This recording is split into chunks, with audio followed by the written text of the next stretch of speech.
राधे राधे कृष्ण भक्तों। पुरुषोत्तम मास में हम ठाकुर जी की सेवा कैसे करें। पुरुषोत्तम मास में कुछ विशेष नियम होते हैं ठाकुर जी की सेवा करने के। तो देखिए 17 मई से अधिक मास 17 मई से लग गया है और साथ में ही 15 जून को इसका समापन है। तो देखिए ठाकुर जी की सेवा हमें कैसे करनी है। पुरुषोत्तम मास में कुछ विशेष नियमों का हमें ध्यान रखना है। तो सबसे पहले हम ठाकुर जी की सेवा करने के लिए क्या करें, तो आइए जानते हैं इस छोटे से वीडियो के माध्यम से। तो देखिए आपको सुबह जल्दी उठना है। जल्दी उठने के लिए हमें रात्रि को समय पर सोना होगा। तो जिससे हम सुबह जल्दी उठ सकें, तो सुबह सवेरे उठ करके लड्डू गोपाल को ताली बजाकर अथवा घंटी बजाकर जगाएंगे। तो देखिए हम घंटी बजाकर तो नहीं जगाते हैं, आप जिस तरीके से जगाते हैं आप उस तरीके से आप ठाकुर जी को जगा सकते हैं, ठीक है।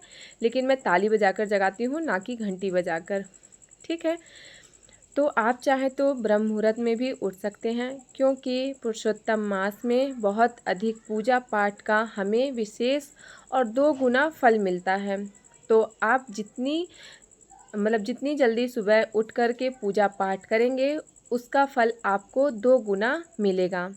ताली अथवा घंटी बजाकर या कोई भजन गाकर राधा नाम गुनगुनाकर हम अपने प्यारे से ठाकुर जी को जगा लेंगे और उनको हम घड़े का पानी, ठंडा ठंडा घड़े का पानी होता है, तो वो हम अपने ठाकुर जी को पिलाएंगे। तो देखिए यहाँ पर मैं ठाकुर जी को जल तो पिला देती हूँ, लेकिन यहाँ का जो एक भक्त ने कमेंट किया था कि दीदी आप ये गरम जो बिछाई है ना वो हटा दीजिए, कॉटन का बिछाइए जिससे हमारे ठाकुर जी को गर्मी ना लगे।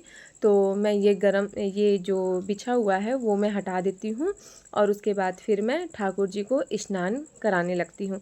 तो देखिए आप ठाकुर जी को ना क्या है, अभी जेठ का महीना चल रहा है, अधिमास चल रहा है, तो आप ठाकुर जी को चंदन सेवा ज़रूर दें। चंदन सेवा मैं ठाकुर जी को की थी, लेकिन बीच पर लाइट कट गई थी तो उसका सूट मैं नहीं कर पाई हूँ। तो आप चंदन सेवा ज़रूर से दें ताकि ठाकुर जी को शीतलता प्राप्त हो। अगर चंदन सेवा आप नहीं दे पा रहे हैं तो ठाकुर जी को आप जल पर इत्र डाल सकते हैं, जिसकी तासीर ठंडी रहती है ना, वो गुलाब जल डाल सकते हैं, तो जिससे ठाकुर जी को ठंडक प्राप्त होती रहे, ठीक है। आप इस तरह से भी ठाकुर जी की सेवा स्नान करा सकते हैं। अब भी जेठ का महीना चल रहा है, अधिमास चल रहा है, तो आप विष्णु सहस्त्र का आप पाठ कर सकते हैं। पूजा करते समय हरि कीर्तन कर सकते हैं, या फिर आप चाहे जैसे कहीं आसपास आपके घर के आसपास पवित्र नदियां हैं तो आप उसमें स्नान करने जा सकते हैं। और जहां पर स्नान करने के लिए जा रहे हैं आप वहां पर जो गरीब लोग होते हैं या पंडित, तो कोई ऋषि मुनि, उनको भी आप दान दे सकते हैं। दान करने का देखिए आप छाता दे सकते हैं, चप्पल दे सकते हैं, वस्त्र दे सकते हैं, या कोई पेय पदार्थ जो ठंडी तासीर के होते हैं उनको भी आप दान कर सकते हैं, ठीक है। सुबह जल्दी ही उठना होता है हमें जेठ के महीने में, क्योंकि गर्मी का समय है, सूरज जल्दी निकल आता है। और जब हम ठाकुर जी को चंदन सेवा देंगे तो आप चंदन भी लगा सकते हैं प्रतिदिन ठाकुर जी को। आप गोपी चंदन भी इस्तेमाल कर सकते हैं। हमारे ठाकुर जी को गोपी चंदन अति प्रिय है, बहुत आसानी से हर जगह मिल जाता है, ठीक है। इस महीने में भोग का हमें खास ध्यान रखना होता है ठाकुर जी का। तो आप 4 पहर का भोग लगाया करिए। 4 पहर का, सुबह दोपहर शाम रात 4 पहर का आप भोग लगाएंगे तो ज़्यादा अच्छा रहेगा, ठीक है। से सात्विक भोजन का हमें भोग लगाना है दोपहर के समय में, लेकिन जब पूजा करेंगे तब हमारा खाना भोजन नहीं बन पाता है, तो आप दूध का, लस्सी का या ऋतु अनुसार कोई भी आप फल का भोग लगा सकते हैं। मिश्री लगा सकते हैं, लेकिन इस समय मिश्री में बहुत जल्दी चींटी लग जाती है। तो मिश्री को मैं कैसे देती हूँ, एक छोटा सा प्लेट रखती हूँ, उसमें पानी रखती हूँ, उसके बाद फिर एक छोटी सी कटोरी पर भोग अर्पित करती हूँ ताकि चींटी न लगे। चींटी का बहुत ज़्यादा प्रकोप हो गया है घर पर। जब घर में भोजन बन जाएगा तो ठाकुर जी को शुद्ध सात्विक भोजन का हम भोग लगा देंगे।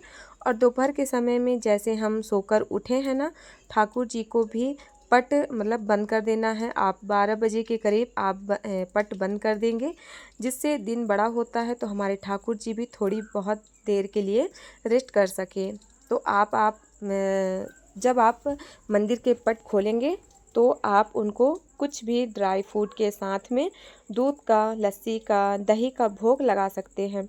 अगर आप चाय पीते हैं तो ठाकुर जी को भी हमें चाय का भोग मतलब नहीं लगाना है, क्योंकि अभी गर्मियां हैं इसलिए। और अधिक मास में जैसे फूल का बंगला होता है, बना सकते हैं, फूल समर्पित कर सकते हैं पूजा में। पुरुषोत्तम मास की कथा भी सुन सकते हैं आप पूजा के समय पे। और देखिए, शाम के समय में आपने जो भी घर में भोजन बनाया है आप उसका भोग लगाएंगे तो एक तो हमने पूजा के समय लगा दिया, दोपहर में जब भोजन बनाया तब लगा दिया, शाम को हमने ठाकुर जी को यानी दोपहर के बाद हमने ठाकुर जी को जगाया तब भोग लगा दिया, एक रात्रि को लगाया शयन कराते समय। तो आप ठाकुर जी को इस प्रकार 4 बार भोग लगा सकते हैं। दूध का भी भोग लगा सकते हैं रात को। तो इस तरह से और जो ठाकुर जी का जो शयन है ना, बहुत आरामदायक होना चाहिए। बिस्तर उनका आरामदायक होना चाहिए। आप इत्र से मालिश कर सकते हैं, इत्र नहीं है तो आप गाय का जो घी होता है ना, उससे भी आप मालिश कर सकते हैं। और ठाकुर जी के पास में आप कुछ ना कुछ भोग मतलब खाने के लिए जल ज़रूर से रखिएगा। और कुछ खाने के लिए टिफ़िन पर भी आप कुछ रख सकते हैं, ताकि रात्रि में हमारे ठाकुर जी उठ कर कुछ अपने से खा लें। ठीक है, आपके पास मच्छरदानी है तो आप मच्छरदानी पर ठाकुर जी को शयन करा सकते हैं, नहीं है तो आप किसी भी मतलब अच्छे बेड पर अच्छा सा व्यवस्था बनाकर आप ठाकुर जी को शयन करा सकते हैं। ठीक है, तो मैं जहाँ पर ठाकुर जी को विराजमान करती हूँ ना टेबल पर, वहीं पर मैं ठाकुर जी की मच्छरदानी भी लगा देती हूँ, क्योंकि गर्मी के साथ साथ मच्छर भी बहुत ज़्यादा हो जाते हैं। तो ठाकुर जी को मच्छरदानी के अंदर ही शयन कराएं। ठीक है, तो अगर आपको वीडियो थोड़ा सा भी अच्छा लगा हो तो वीडियो को लाइक शेयर ज़रूर करें। मिलते हैं फिर अच्छी वीडियो के साथ, तब तक के लिए राधे राधे, जय श्री कृष्णा, श्री हरिदास, जय जय राधा रमण।